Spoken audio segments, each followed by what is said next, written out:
Hi Virgo, welcome to your July 2021 reading. This will be the general reading for the Sun, Moon, and Ascendant sign of Virgo.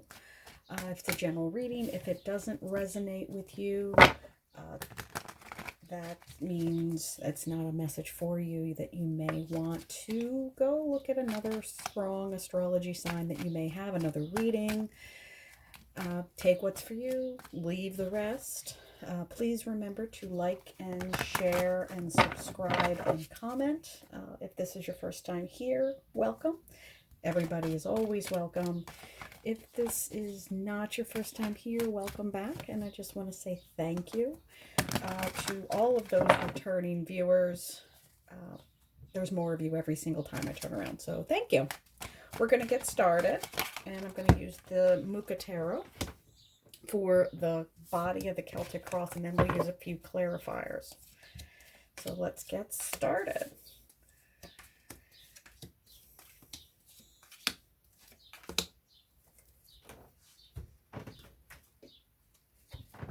We'll use a different deck. We'll use the Morgan Greer for the clarifiers.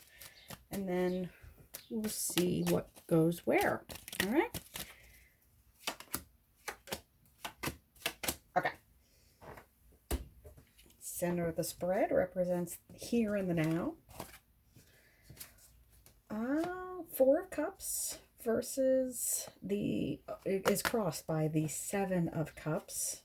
So we have, let's talk about this one first. The Four of Cups is a surprise. So she's looking very kind of forlorn, kind of disappointed at what she has. And then what comes in is this Hand of Fate, this fourth cup here up at the top.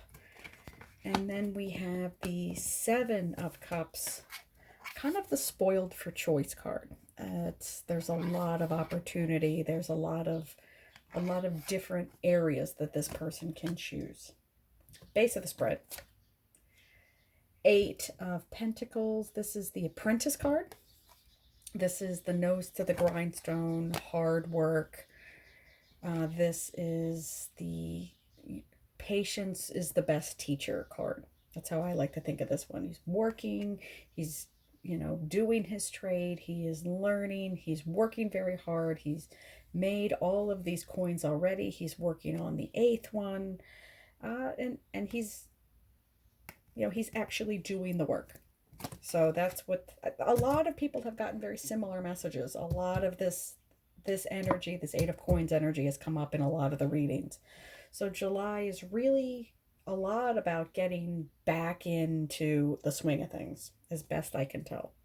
Immediate past, we have the Three of Swords. So this is the broken heart, but not breaking. This one heart is stabbed 3 times, but it's not bleeding. Her tears are drying. I don't know if you can see that very well. We'll put it close here so you can see it. So she is crying, but they are starting to dry. So she has, and I'm going to just preface that with the tarot is not gendered. It's just a softer bit of energy, and this just happens to be how the illustrator chose to draw this individual. So it's not about gender. But in this case, it's a female. And it's, it's painful. It's a very painful lesson that this person learned, but they have learned it and they're moving on past it. Those swords are still in there, though. You do get the feeling that there were many more swords, but there's only the 3 left. Okay, top of the reading. 8 of Swords. This is a card about not being as bad as you think it is. This is a reading, this is a card of all you really need to do is calm down and look around, and you will realize things are just not as bad as you think they are. The swords aren't really touching her. Nobody's holding them. They're just stuck there. They're not going anywhere. They're not going to hurt her in any way. And if you look very closely at her dress, she's not even pinned there. It's kind of just outside the hem of her dress. So she just kind of needs to, take a good cleansing breath. Say, okay, there's no voices around me. I'm probably alone. She's blindfolded. Let me see if I can kind of wiggle my way out of this. And then that's all she needs to do is use all of her resources, be clear-headed, and that's what the swords are all about, is intellectualism. They cut away that clouded thought, that negative thought, take the blindfold off, untie herself, and she's free to walk away. She might feel this mud and cold water on her feet, so she may think that she's maybe up to her ankles in the ocean. You can see the oceans behind her, but she's not actually in any danger. I see the birds up here. I see the castle up here. So her freedom is within her grasp. Those birds are coming closer. Whenever I see a bird in a reading, it means freedom to me. If it's an owl, it does mean wisdom and freedom, but I like to read them as freedom bird. It's that saying, free as a bird. They are coming closer to her, but they're not here yet because she's still kind of trapped, but she's trapped herself. So this is a little bit of that devil energy. So let's go forward. We're almost there. It's an 8.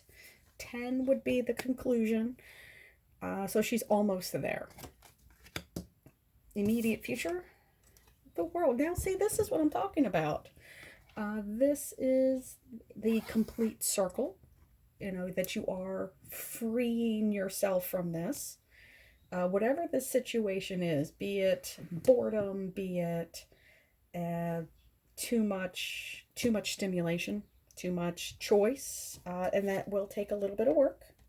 It will take some clarity, but the end is coming. Whatever the end of this stress is that caused this energy is coming to an end. She is in the center. This happens to be a female.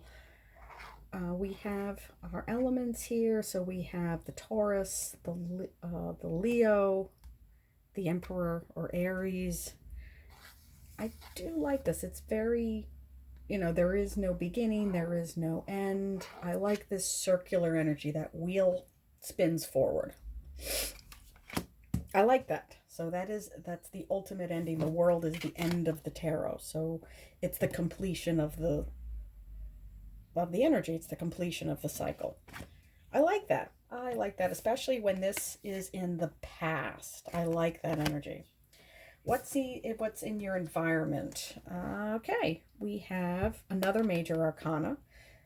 This is the Hermit, Virgo energy. It's a little bit of introspection. It's what's necessary, particularly after these type of energy. It's being alone, sorting your thoughts. It's a little bit of a break, a little bit of that Four of Swords energy. Just I need a time out. I'm going off to read a book. I'm going to a weekend alone. I'm going to hold myself up on a rainy weekend.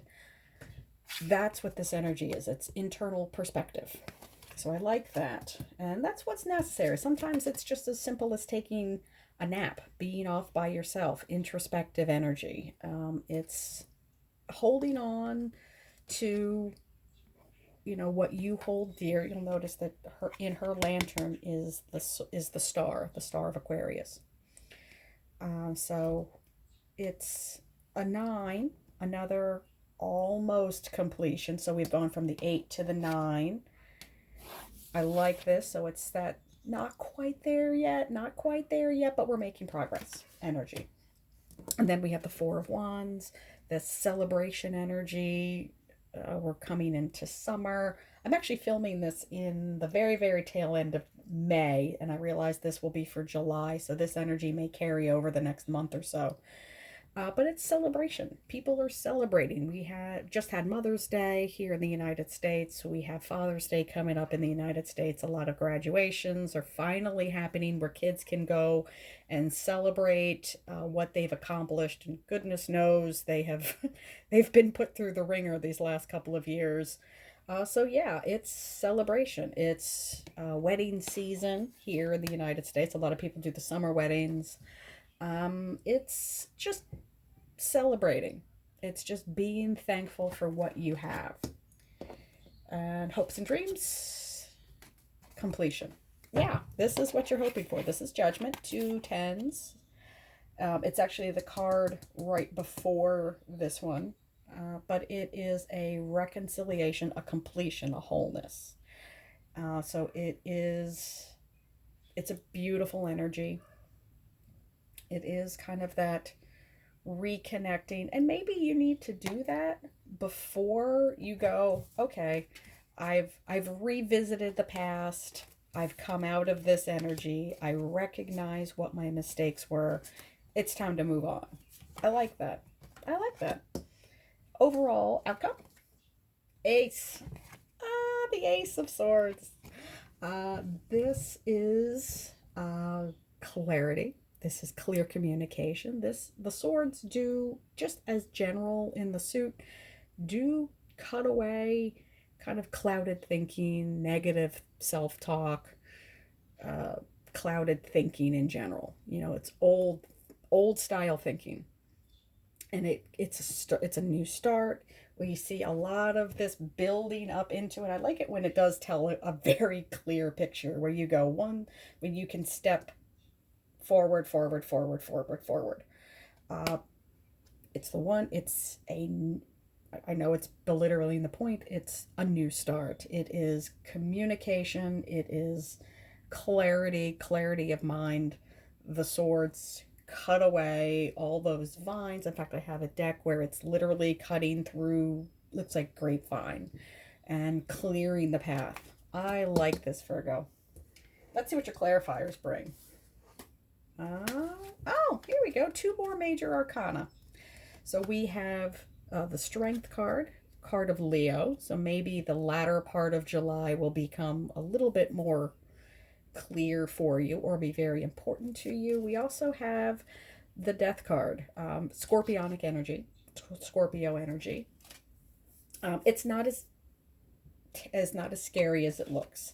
It is a card of just this energy clearing out. He is, has this great big scythe. He's cutting down this flower, moving on to the next chapter. That's what you do during Scorpio season. It's that late October into early November where people are clearing out their gardens, clearing out their fields, getting ready for the next season, getting ready for the winter. So it's that kind of cleansing energy, that preparing energy. I like that. This is good. 2 of Cups, bringing together of 2 different things for one betterment of the community. Can also mean that you're meeting someone that'll be very important to you emotionally. Another 2, the 2 of Wands is about optimism, but what he needs to do is let go of this wand. This is his past. He has the world, this globe in one hand. He has this stick in the other. And the hand of fate is handing him a rod for the future. You'll notice this rod it's a little bit older. It has the leaves. It has the acorns on it. It's a little bit taller. So he needs to let go of the past in order to embrace the new. I will leave it there, Virgo. I've taken up enough of your time, and I will see you next time. Bye, family.